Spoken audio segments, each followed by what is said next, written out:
Prezados irmãos e prezadas irmãs, a paz do nosso Senhor Jesus Cristo. Vamos hoje estudarmos juntos a lição de número 5. Como ler as Escrituras ou como ler a Bíblia.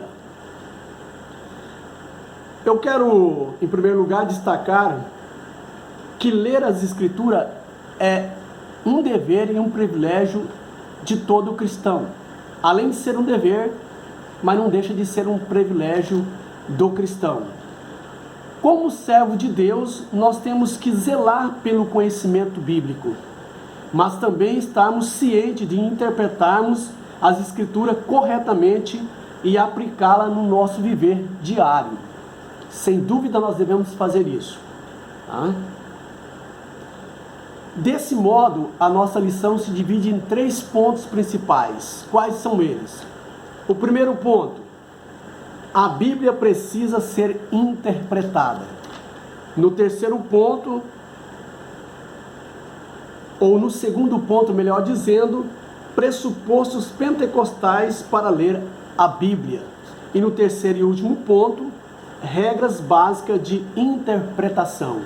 Então nós estaremos estudando esses 3 pontos, esses 3 tópicos, aonde nós vamos trazer subsídios para vocês que nos acompanham através desse canal e para você, no próximo domingo, tirar nota 10 na Escola Bíblica Dominical.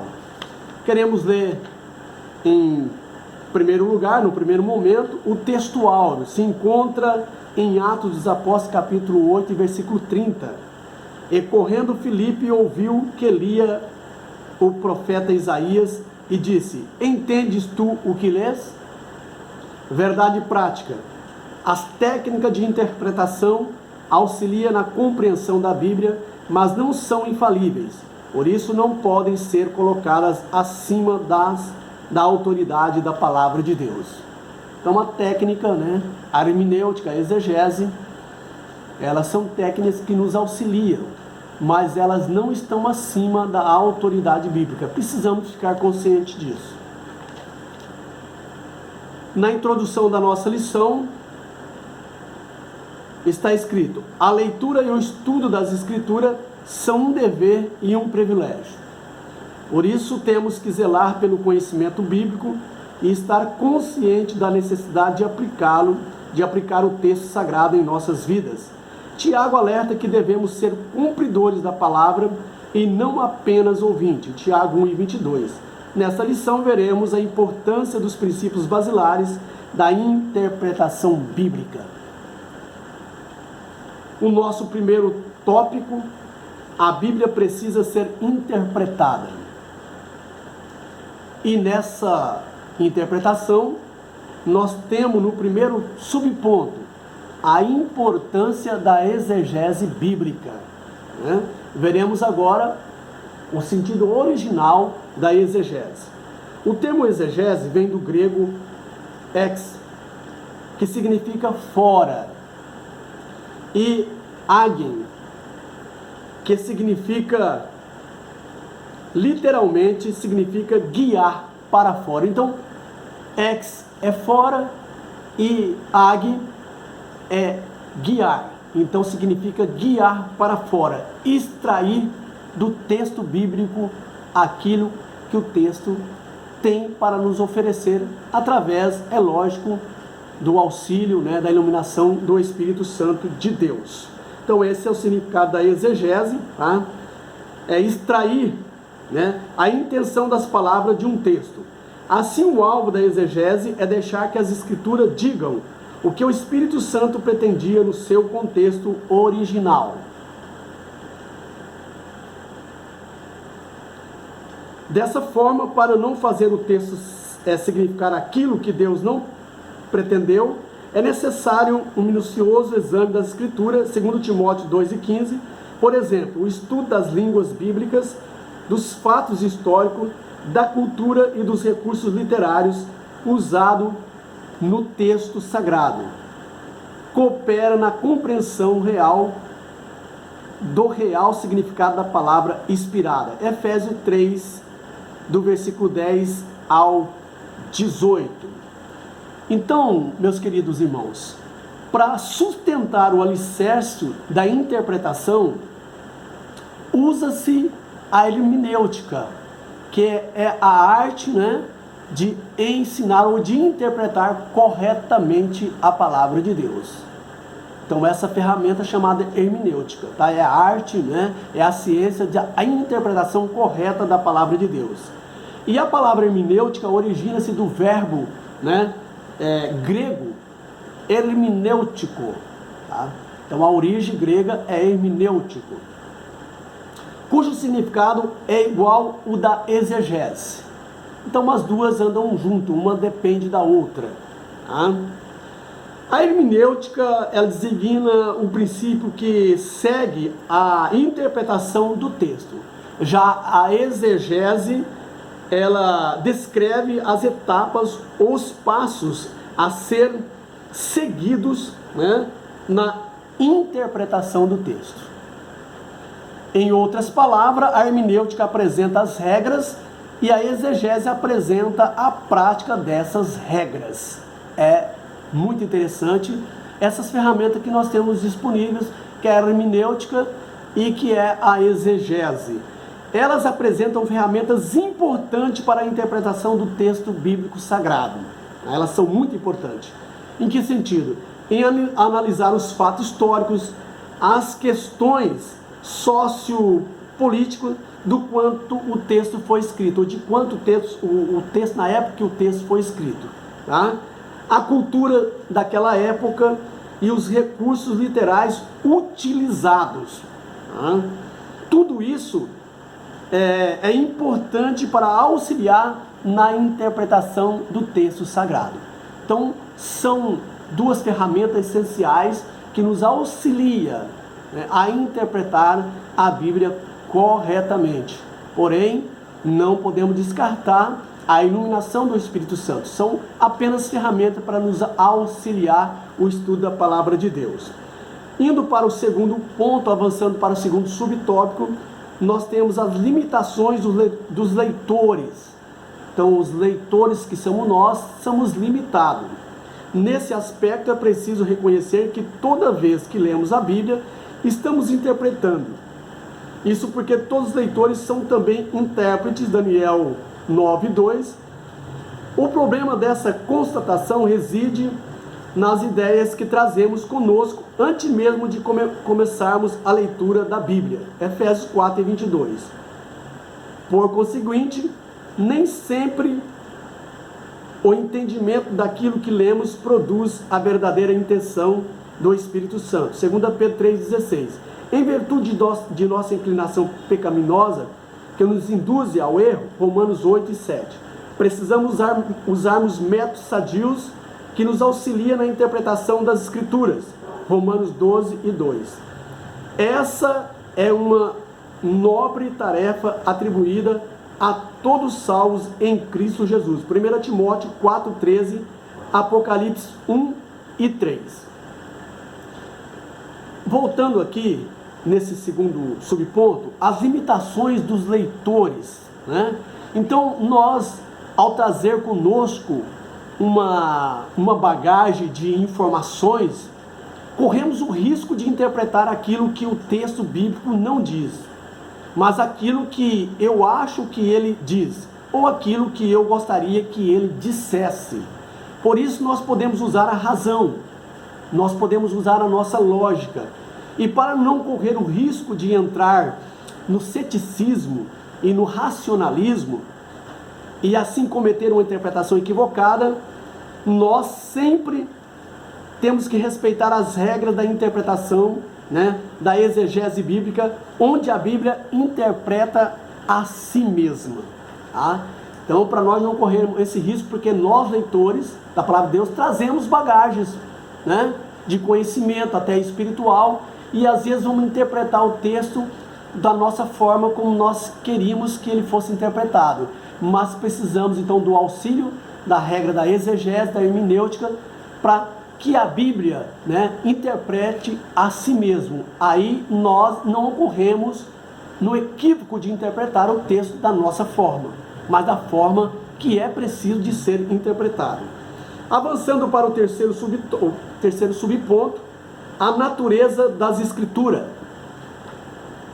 Nesse ponto, ratificamos que a necessidade de a Bíblia ser interpretada acha-se na natureza da própria palavra de Deus, como já estudado.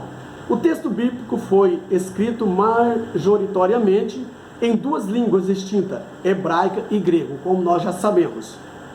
No período, já falamos isso, vamos repetir, aproximadamente de 1600 anos, por cerca de 40 autores que viveram em época e culturas diferentes. Portanto, os textos canônicos possuem particularidades que não podem ser ignoradas. Dentre tantas, podemos citar as narrativas, as poesias, as crônicas, as profecias e as parábolas que precisam ser interpretadas sobre a orientação do Espírito Santo, observando as regras gramaticais e o contexto histórico e literário de quando foram redigidas. Mateus, capítulo 5, versículo 18. Então, diante dessa afirmação, nós temos aqui um teólogo chamado Hugo de São Vítor, na Idade Média ainda. Ele escreve uma máxima. Ele escreveu, dizendo: aprenda primeiro o que se deve crer e depois vai à Bíblia encontrar a confirmação. Essa era a hermenêutica da Idade Média. Você primeiro lia, cria, certo?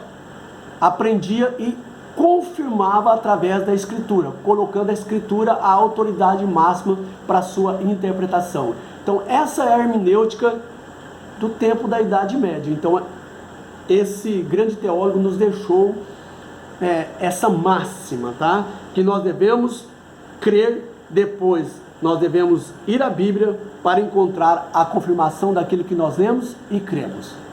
Então, nós temos que ter essa máxima, e essa máxima, ela está até hoje em nosso meio, é a que nós usamos, que a Bíblia interpreta a própria Bíblia.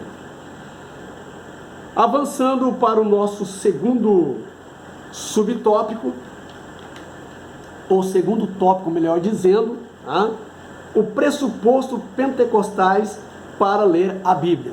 Quais são os pressupostos pentecostais para ler a Bíblia? Primeiro subponto, a autoridade da Bíblia.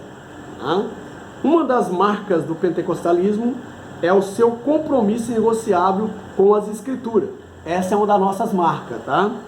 Não há negociação em relação à Escritura. Cremos na inspiração divina, verbal e plenária da Palavra de Deus, nossa autoridade final em questão de fé e prática, segundo Timóteo 3,16.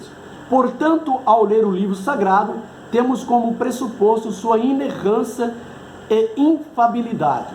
Tudo o que está escrito é verdadeiro e serve para o nosso ensino. Romanos 15 e versículo 4. Nessa compreensão, refutamos a relativização e a desobediência aos preceitos bíblicos, Apocalipse 22, 19. Acatamos suas doutrinas, conhecemos a realidade do sobrenatural, a literalidade dos milagres e a atualidade do batismo no Espírito Santo e dos dons espirituais. Atos 2 e versículo 39. A teologia pentecostal, ela ratifica o seu compromisso com a supremacia das Escrituras. A palavra de Deus, ela é a autoridade final. Então, a nossa teologia, ela ratifica, o seu compromisso com a Escritura, e a Escritura é a autoridade final, e ponto final. Não há negociação, A Escritura, ela é a nossa autoridade final. Nós podemos colocar dessa forma, que as Escrituras não há nada acima, nem a tradição da igreja, certo? E as interpretações, as ferramentas que nós temos, elas precisam da iluminação do Espírito Santo. Podemos usá-las, mas com a ajuda, com a iluminação do Espírito Santo. Avançando para o segundo subtópico, a iluminação do Espírito Santo.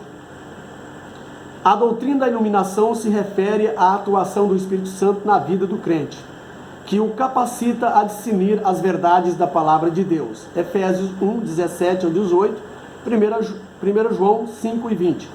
Somente o estudo racional não é suficiente para o entendimento da revelação escrita de Deus.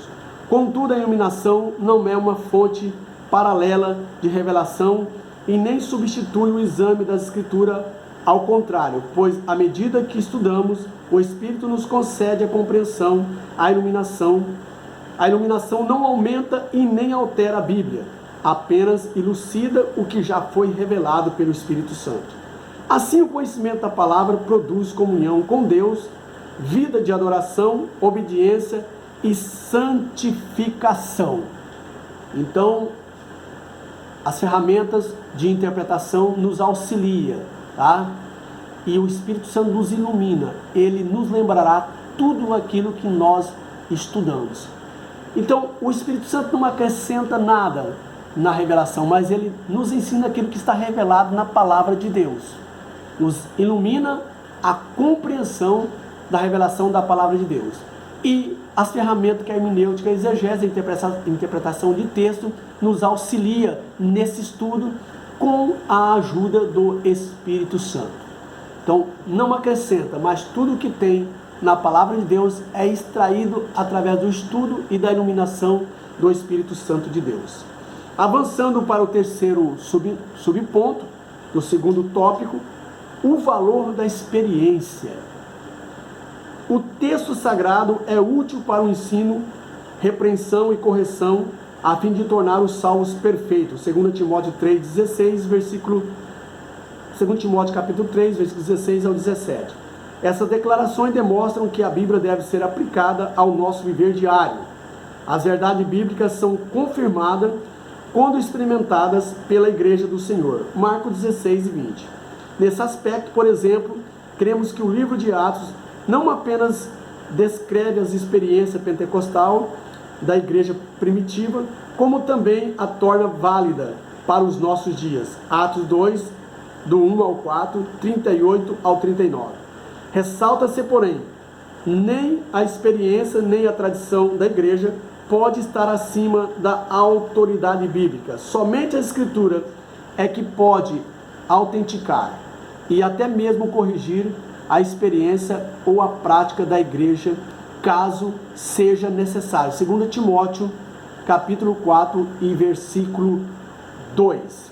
Então nós temos aqui, nesse terceiro ponto, algo importantíssimo, tá?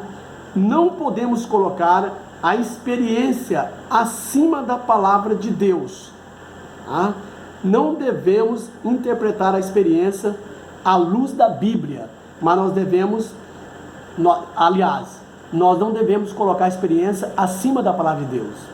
Nós devemos interpretar as experiências à luz da Bíblia e não a Bíblia à luz da experiência, tá? Então as experiências têm que ser confirmadas pela palavra de Deus. Ela nunca está acima, e nem a tradição da igreja pode ser acima das Escrituras. Por quê? Porque as experiências ela não é autoridade, né, final. Ela não é a autoridade final da nossa fé. A experiência precisa do aval das Escrituras para que elas tenham autoridade, né? Então nós temos que tomar cuidado com essas experiências que nós temos e não colocá-las acima das Escrituras. Toda experiência contrária à autoridade da Bíblia deve ser desprezada por nós. Porém, a doutrina bíblica deve ser experimentada, deve ser vivida. Por exemplo, a experiência de aceitar a Cristo como Salvador é a experiência da salvação. O batismo no Espírito Santo é a experiência do revestimento de poder para pregar a poderosa palavra de Deus. O batismo nas águas é o testemunho de morrer para o mundo e nascer para Cristo. Então são experiências que estão sob, né, a autoridade bíblica e não acima da autoridade bíblica. Então não podemos pôr a nossa experiência acima da palavra de Deus. Espero que os irmãos tenham compreendido esse terceiro subponto. Avançando para o nosso terceiro e último tópico, regras básicas de interpretação. Tá? Primeiro subponto, a escritura e sua própria interpretação. A escritura é a sua própria interpretação. A hermenêutica tem origem no termo grego hermenêuticos, que na teologia designa os princípios que regem a interpretação do texto sagrado. Lutero desenvolveu a máxima de que a escritura tem de ser interpretada e entendida por si próprio. Isaías 8 e 20. Significa que devemos estudar a Bíblia seguindo o método pelo qual uma parte do texto auxilia na compreensão de outro texto. Tá? Essa afirmação é legítima, porque a coesão das escrituras é o resultado de um único autor divino. Provérbios 30, versos 5 e 6. Embora esse método seja legítimo, o estudante das escrituras precisa do auxílio das regras básicas para uma correta interpretação. Então, nesse primeiro ponto, nós temos aqui algo importante para discorrer para os nossos ouvintes, os alunos que estão nos assistindo. No ano de 1520, Martinho Lutero foi acusado pela bula papal de estar interpretando as escrituras pelo espírito humano. Ele foi acusado, né, pelo conselho papal por estar interpretando a Bíblia pelo espírito humano. Então, em sua defesa, Martinho Lutero falou uma máxima. Ele disse que a Bíblia deve ser interpretada, que a Bíblia deve ser intérprete ou toda por ela mesma, que a Bíblia deve ser interpretada por ela mesma.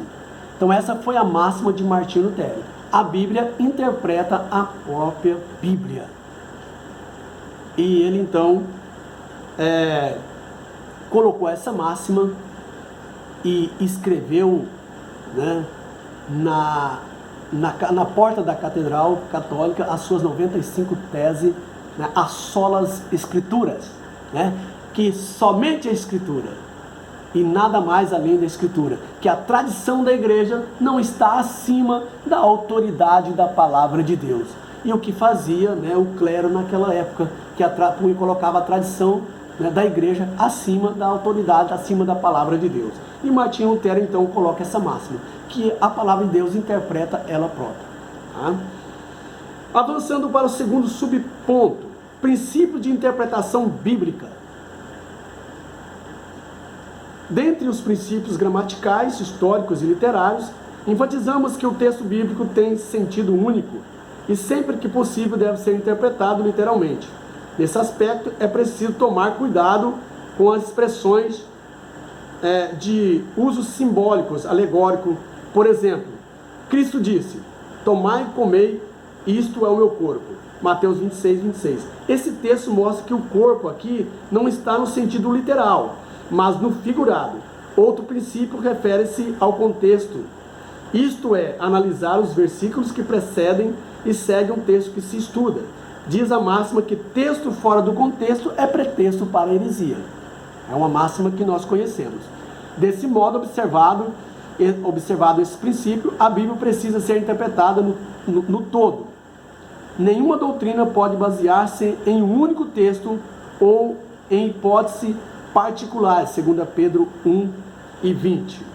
Então nós temos aqui nesse segundo subponto, né, a nossa declaração de fé diz que nós pentecostais devem interpretar as escrituras sobre a orientação do Espírito Santo, observando as regras gramaticais e o contexto histórico e literal.